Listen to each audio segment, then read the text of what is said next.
உங்களுக்கான kidding ready ஆச்சு, பார்க்கலாமா? மனசுல அம்புட்டு என்ன கவலை அப்படி பாத்தீங்க? அதுக்கு நான் பாடல் பாடிக்கணும்னு சொல்லுவாங்க, அதனால பாடுறேன். பொந்தியில கவலை இருந்தா மண்டையில பாடலாங்க. கவலை எல்லாம் காத்தாடி மாதிரி பறக்க வச்சிருந்தோம். அதே பெரிய அஞ்சாறு ஒன்றும் பேசுறியே. இப்பாவது புரிஞ்சுக்கிட்டீங்களா? நான் ஒண்ணு உழைக்கல, பேராவளி கோயில 10,000 பேருக்கு சோறு போட்டு கால் சுத்தி பேர் வச்சு புரியுது.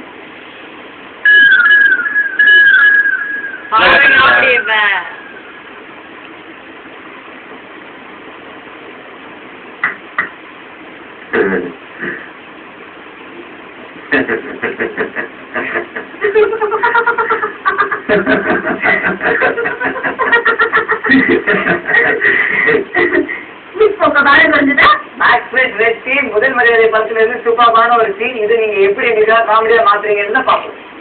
நம்பிதா படத்துல இருந்து என் பால் வந்துட்டீங்க. படம் பார்க்கும்போது பாத்ரூம் வந்துருச்சு, அதான் முடிச்சு தர வந்துருப்பீங்க. நம்பிதா சிறுமுறைதானா வந்துட்டீங்க? எட இலிபிஸ்லாம் பேசுற. இப்பாவது புரிஞ்சுக்கிட்டீங்களா? இந்த உலகத்திலேயே பெருமாபுரத்துல பிச்சை எடுக்கும் போது சுட்டு செஞ்சிருக்கு சாப்பாடு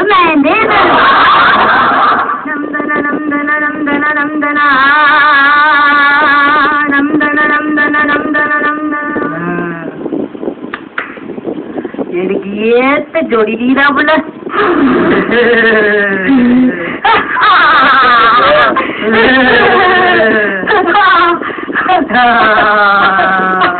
இப்ப பாத்ரூம் போயிட்டு வந்துட்டீங்களா? போயிட்டு வட்ட உங்க வீட்டுலயா? பிச்சை காசலாம் நம்பிக்கை படம் பார்த்தே தரா பண்ணிவிட்டேன். இப்ப சோத்துக்குதான் என்ன பண்றதுனே தெரியல. எதப்புல இன்னைக்கு தொழிலுக்கு வட்ட போட்டியா? ஆமாயா, முன்னெல்லாம் அரிசியா போட்டாங்க, அது 3 ரூபா கூலி கூலி விட்டுப்படுவேன். இப்ப சோறு வந்து போடுறாங்க, சாம்பார் வந்ததுக்குள்ளேயே தொலைஞ்சு போயிடுறேன். உன் தெருவு எப்படியா? அரிசிதான் போடுறாங்களா இல்ல வேற போடுறாங்களா? நீங்க உலக மகா போடுறாங்க. நாளைக்கு உங்க தெருவுக்கு தான் போற. அப்படியே வந்துட்டீங்களா? இது இடையில பண்ற இருக்கு. அம்மாடியோ வந்தாங்க. ஆமா, பிச்சை எடுக்கலாம் பெருமாள் அதை புடிக்கணும். கண்டிப்பா உன் தெருக்கு பிச்சை எடுக்க வரும் இல்ல. உருளா பிச்சை வாங்கி வாங்கி வளர்த்ததோட சத்தியம் வருவேன்.